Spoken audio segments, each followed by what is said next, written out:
मैं दिल्ली से प्यार करता हूँ क्योंकि यह मेरे जन्म का शहर है और मेरी प्रार्थना है कि मैं यहीं मरूं। मेरे अवशेष उस धरती में मिल जाएं जिसकी गोद में मेरे पूर्वज लेटे हैं। इससे भी महत्वपूर्ण बात यह है कि दिल्ली ही वह भूमि है जहां मेरे प्रिय सूफियों ने कदम रखा और अपने अंतिम विश्राम स्थल के रूप में चुना।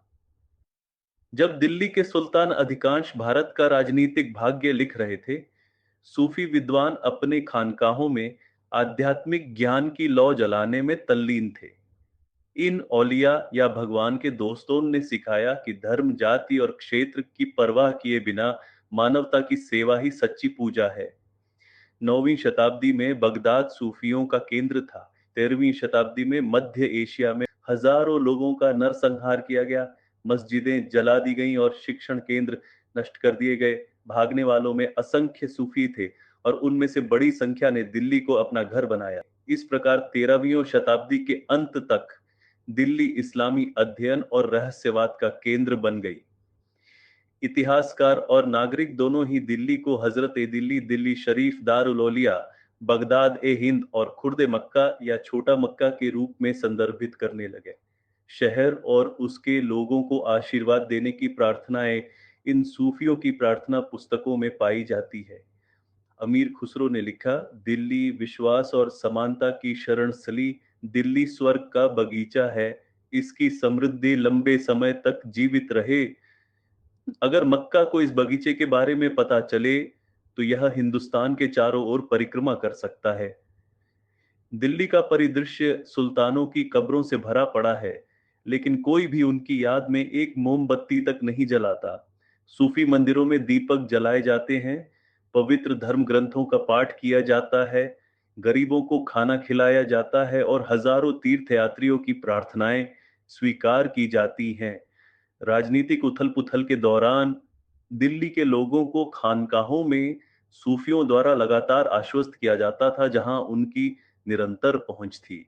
दिल्ली में पहला सूफी केंद्र ख्वाजा कुतुबुद्दीन बख्तियार काकी द्वारा स्थापित किया गया था, जो ख्वाजा मोइनुद्दीन चिश्ती या अजमेर के गरीब नवाज द्वारा दिल्ली के लिए नामित खलीफा या आध्यात्मिक नेता थे। ऐसा माना जाता है कि जब तक ख्वाजा कुतुब की दरगाह मौजूद है, तब तक दिल्ली शहर को नष्ट नहीं किया जा सकता, क्योंकि शहर पर स्वर्गीय आशीर्वाद बरसता है।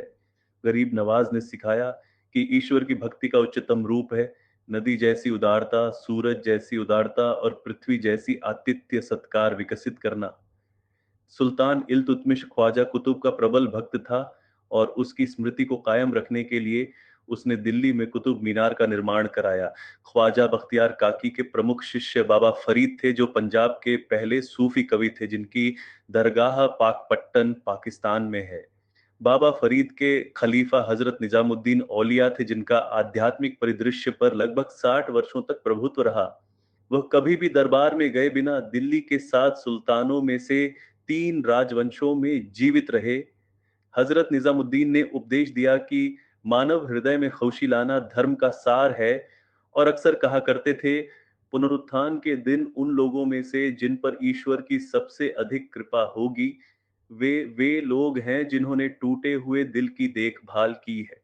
उनके उत्तराधिकारी हजरत नसीरुद्दीन महमूद, जिन्हें चिराग दिल्ली के नाम से जाना जाता है, ने चिश्तिया सूफी संप्रदाय की शिक्षाओं को आगे बढ़ाया।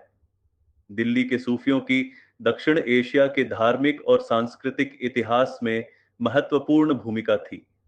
वे कला, साहित्य और भाषा के महान संरक्षक थे। वे भाषाओं को लोगों को करीब लाने के लिए संचार का माध्यम मानते थे। दिल्ली में हजरत निजामुद्दीन औलिया की खानकाह में ही उनके शिष्य और प्रसिद्ध कवि हजरत अमीर खुसरो ने उत्कृष्टता हासिल की थी। खुसरो को क्षेत्रीय भाषाओं में कविताएं लिखने में बहुत गर्व था। अरब और तुर्की संगीत वाद्य यंत्रों को अपनाने और भारतीय शास्त्रीय संगीत की परंपराओं को समृद्ध करने के लिए सूफियाना कव्वाली की परंपरा की शुरुआत का श्रेय उन्हें दिया जाता है। उनकी कविताएं और स्तोत्र आज भी गाए जाते हैं।